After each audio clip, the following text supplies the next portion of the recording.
Summertime in Tennessee, a perfect reason to throw a party. I've traveled the world meeting pitmasters and renowned chefs, but coming home and gathering friends in the backyard, sharing food and good conversation, that's what it's all about. On this episode of Taste of Tennessee, we've invited chefs from the 3 regions of the state, along with some alumni players, coaches, and the voice of the Tennessee Titans for a party you don't want to miss. So cheers to the rest of the journey and cheers to Tennessee.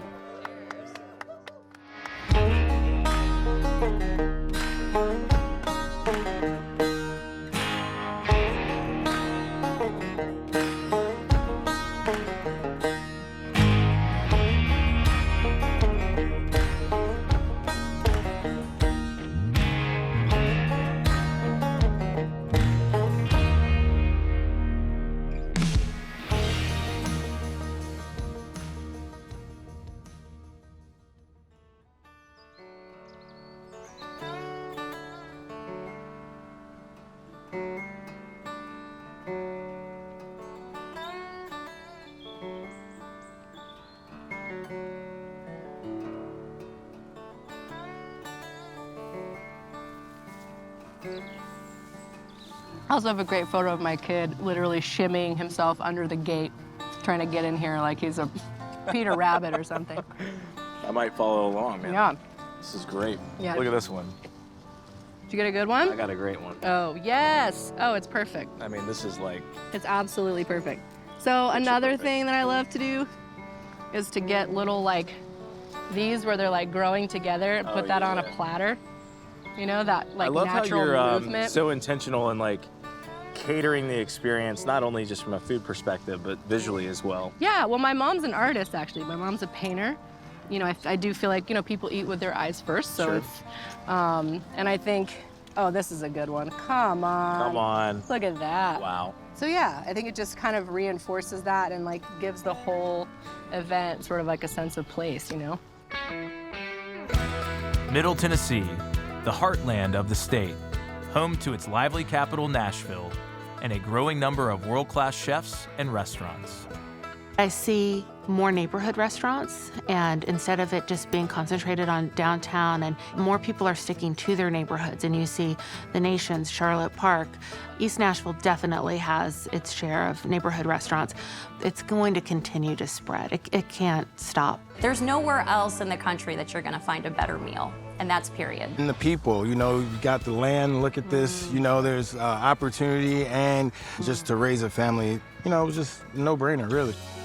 Just outside of Nashville, Juniper Green and Chef Molly Martin have cultivated a true sense of Southern hospitality with her thoughtful approach to every detail of the farm-to-table experience. I think, you know, now that I've lived in Tennessee since 2006, it has, to me, all of the best parts of Southern hospitality. There's such a broad range of flavors and cultures and people, and we all sort of create space for each other, and we all come around the same table and share. Chefs from all over the state have come together for an authentic look into what they see as the tastes of Tennessee. I love to cook. It's a passion. Obviously, when you find your passion, your gift, I've learned you stick with that. I think all things happen for a reason. The reason that I do this is, I guess, I couldn't not do it. So I think being in a kitchen at a very young age, that's all I ever wanted to do. The Taste of Tennessee is making sure that you pass the bread basket, that you have those thoughtful conversations, that you celebrate with one another, that you console one another. It's the heart, and there's nowhere else in this country that has that type of offering at a dinner table. We are in the Bells Bend farming corridor of Nashville, Tennessee, and we are on a shared property that has Juniper Green, which is our venue, and also the Old School Farm, which is an amazing nonprofit that provides ongoing education and job opportunities for adults with disabilities. They obviously precede me, so I definitely wanted to make sure that everything we were doing out here was sort of continuing to support the work that they're doing. So I get to really be part of helping them kind of bring all of their big ideas to life, which is just such an honor. But the people who are out here every day are just amazing and funny and kind, and very generous with their time as I just sort of follow them around and ask questions. As Juniper Green prepares for the guests to arrive, Molly puts her culinary creativity to work, pulling the menu right from her garden, along with a few ingredients from local purveyors. Her innovative style leads us into the LG kitchen to create a couple dishes for a Tennessee summer. So I've got a bit of a challenge for you. How are we gonna work this carrot into tonight's cocktail party? I just want to see a bunch of really burly football dudes eating Bugs Bunny carrots. like It's that just, so we're gonna just literally keep these totally intact, kind of lightly wash and peel them, cut them in half, and stick them in a delicious kind of like charred allium green goddess type of dip. And it's just super crunchy, and it's one of those ways that you're trying to accentuate the sweetness and the flavors that are already in that, and it just lets you have all the best of it. Taking a page from Molly's playbook, we set off to the LG kitchen to create an innovative dish with the latest induction range.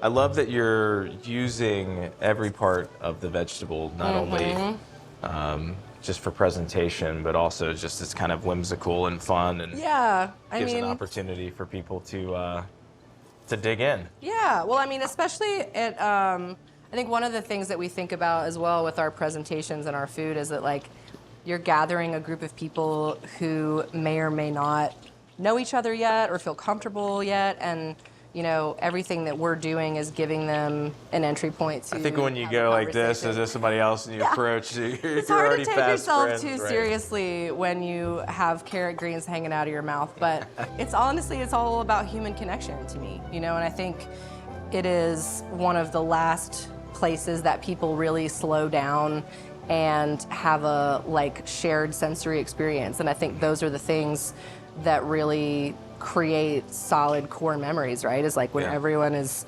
eating the same food and they say, you remember that dinner that we had in Paris, or that dish that grandma used to make, or whatever, those things really stick in your memory, and we take that super seriously, but it's also just a way that people can mark time and live their lives to the fullest. And so, I think for a while it was oh, it's just a party, but people need that moment of rest and connection, and we love to be able to create a space in which they don't have to do anything. We just have made it beautiful and easy and fun, and they can just show up and dance and be with their people.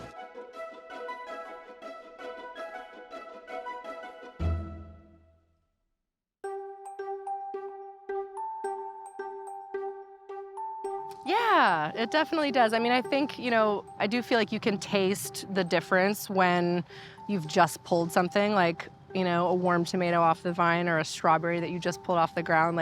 Everyone probably has that memory of going berry picking with their mom and dad when they were a kid, and that just tastes different, it runs down your chin and everything. So, along with Molly's innovative approach to bring something new to her guests, the LG kitchen is the perfect place to get set for our gathering at Juniper Green, using the fresh picked strawberries to craft a refreshing cocktail. Ultimately, you really can't do much to improve a fresh picked strawberry, so we're gonna keep it pretty simple. So one of the things that we always try to figure out with catering is how to get things into people's mouths that's not on a cracker or on a skewer. These are gonna be kind of the vehicle.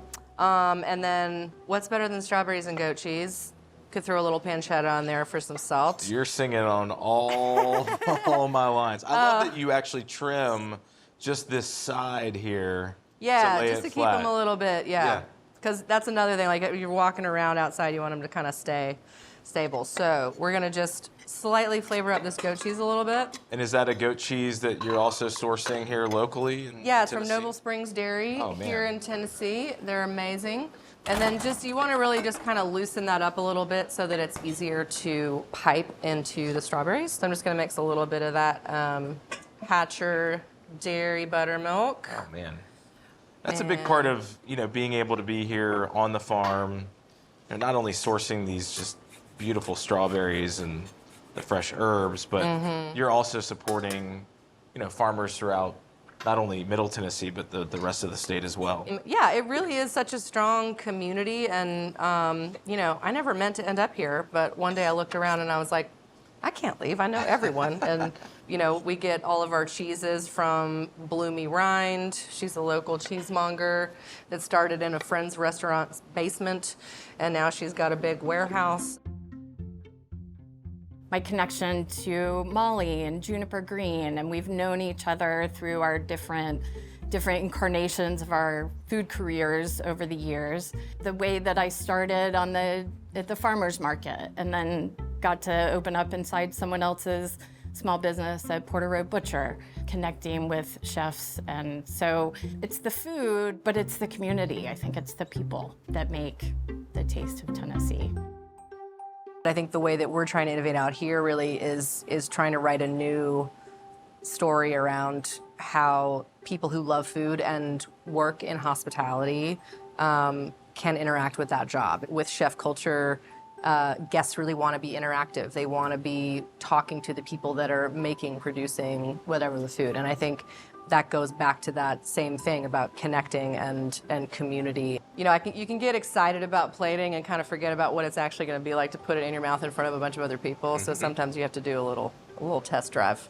So you've whipped together the goat cheese with a little bit of the cream as well, or the milk.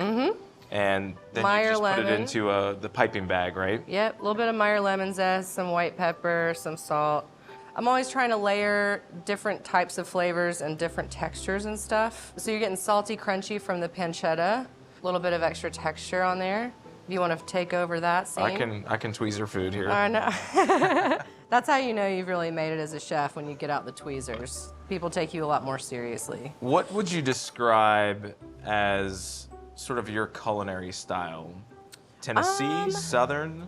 You know, I would say I actually kind of, I shied away from my Southern roots a lot in the beginning because it's already being done widely and well in Nashville. And I really was initially, as a chef, super inspired by Middle Eastern Mediterranean food. Okay. I went and worked for a chef in London called Yotam Ottolenghi for a little while. An amazing cookbook author Might have like written yourself. a few great books. Might have, yeah. Then we're gonna do a little bit of basil on top of each one. And this is fresh basil that you're able to just go out on a daily basis. Yeah, and it really does have a totally different flavor. One of the things I love about these strawberries too is, like, obviously when you're getting them in season versus the grocery store ones, they just have a more like rich flavor. But even just tasting different ones side by side, they have some little nuances and differences, and it's really, really fun. When you have all of this from fresh vegetables and fruits and herbs, I mean, you're pulling from this kind of rich tapestry or canvas. How do you restrain yourself? Like, Time is the ultimate restraint. Ultimately, it is really driven by the seasonality, and you know, when you have those kind of amazing fresh ingredients, you really don't need to do a lot to them. Our vibe is a lot just about like layering color and flavor and texture. But the other thing that I love about this, and really what I love about events and catering in general, is that it lets me sort of feed my artist side too, because the plating for me is just as much fun as the cooking part and the flavors, because those are kind of some of those elements where we really can make our guests sort of go, ooh, and be surprised and have fun with eating, you know? This is my other favorite thing about being on the farm, is that you can garnish and almost have like the full life of the plant as part of the dish, right? So like, I love this one because it's like beautiful. The full size one and this little baby one, and we're gonna just put that right there in the middle. And that's just not something you're gonna see at the grocery store, right? I rarely actually get to do this part, so this is exciting. so again, walk me through what we've done here. Just keep it simple. Keep it simple. Fresh strawberry. Fresh strawberry, that sort of whipped citrus goat cheese, crispy pancetta, and basil. If you got some pink peppercorns laying around, I got some pink peppercorn. You got some smoked I got salt some laying pink around, peppercorn. go wild with it. Mint would be great.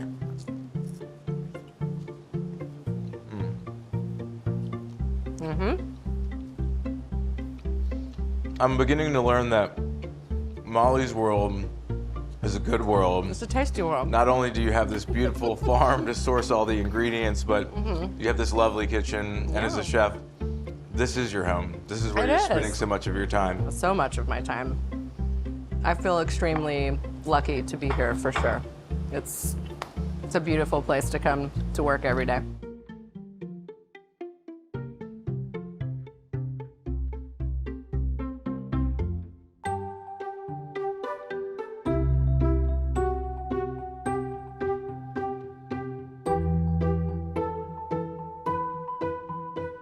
But it was always a dream for me to have a place that I could welcome people into and be part of creating that experience and that vibe with that intentionality.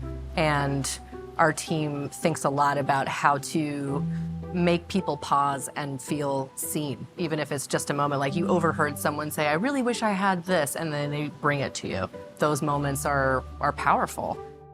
One of the things what's really was attractive to me as well about the event world is that there's so much more opportunity to make art of it and to style things and to garnish things, and like we create these big, beautiful, like sort of overflowing displays. And so what I also love about this is I can come out and like I can snag one of these and like put it on a passing tray, and I feel like you know the guests can tell that like we just took that from here. You know, it's like it just gives us some more opportunity to like play visually. Like color is a really big part of what we do, so it's been super fun. Very good. We've worked pretty hard for this party. In fact, these strawberries we picked just a few hours ago. You know what? When I was drinking this, I said, these strawberries are just picked. Oh yeah, just picked. Tennessee strawberry. You can tell. Tennessee strawberry. You could call it the taste of Tennessee. The taste if you wanted to. The taste of Tennessee right here. The taste of Tennessee. It's fresh. It's fresh.